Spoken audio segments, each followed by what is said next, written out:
Carthage, a name Rome desperately wanted erased. A civilization so wealthy, its harbors overflowed with gold, purple dye, and exotic goods from across the Mediterranean and beyond. A naval empire unmatched, feared by the greatest armies of its time. But in 146 BC, the world watched in horror as Rome burned Carthage to the ground. Why would a mighty empire annihilate its greatest rival down to the very last brick and grain of salt? This wasn't war, it was extinction. Rome didn't just defeat Carthage, they erased it. They knew one truth: as long as Carthage lived, Rome could never truly rule the world.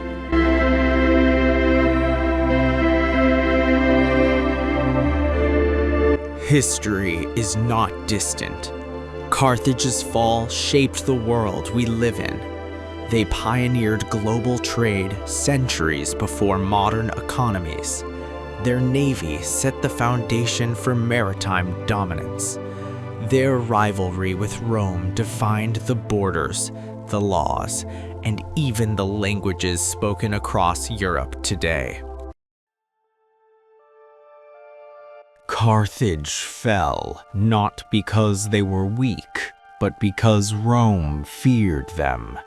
And that fear of a rival still shapes geopolitics today. When powerful nations cannot tolerate competition, history burns. And when history burns, the future changes forever.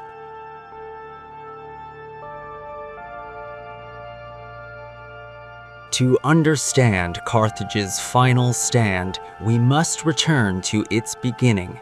A city founded by Phoenician explorers nearly 3,000 years ago.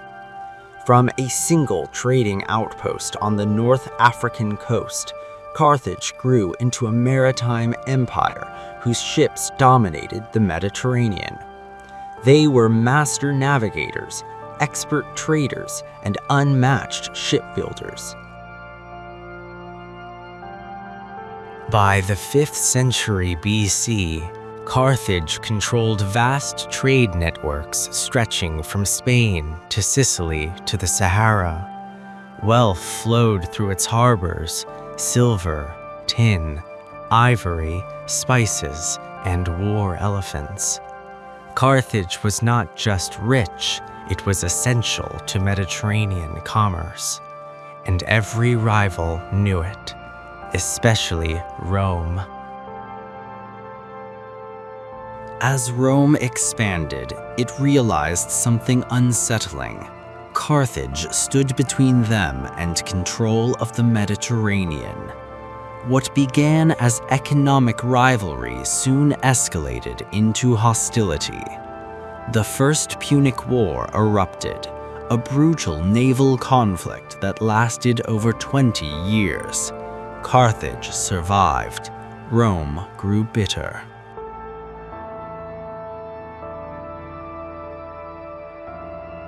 But the real storm came with Hannibal, the Carthaginian general whose name made Rome tremble.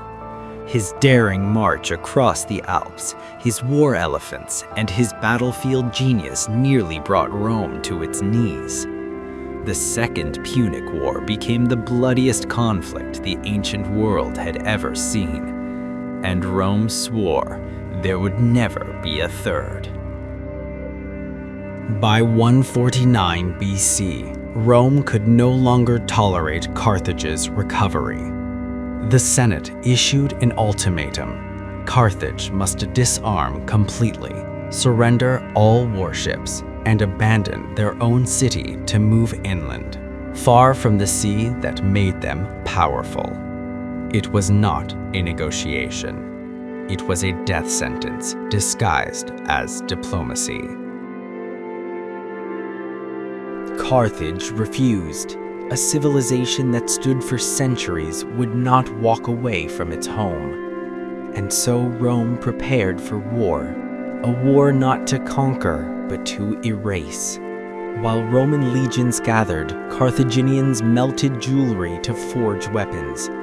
Citizens, farmers, merchants, and even women joined the effort. For the first time in generations, Carthage stood united.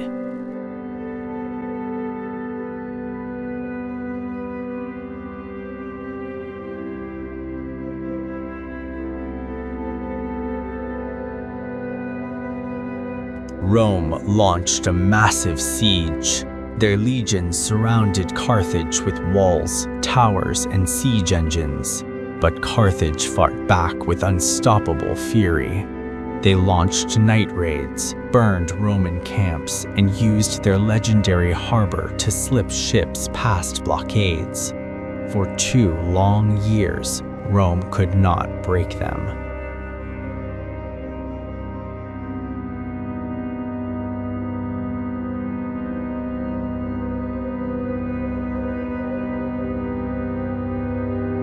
But Rome adapted. Under Scipio Aemilianus, they rebuilt discipline, tightened the blockade, and cut off food supplies. Carthage, once overflowing with wealth, now starved. Children cried from hunger, soldiers fainted on the walls. The city that once commanded oceans now fought simply to survive one more day.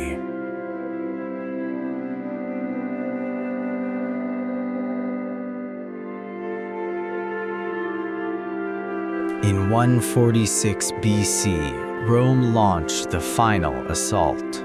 For 6 days, street by street, house by house, both sides fought with unimaginable brutality. Carthaginian warriors fought on rooftops, through alleys, and behind barricades of furniture and debris. The city became a labyrinth of fire, screams, and collapsing stone. The last defenders retreated to the Temple of Eshmun. Families, soldiers, priests, all gathered inside as the Romans closed in. Flames engulfed the holy structure. Some Carthaginians chose death over surrender. Others fought until their final breath. When the smoke cleared, Carthage, the empire Rome feared most, was gone.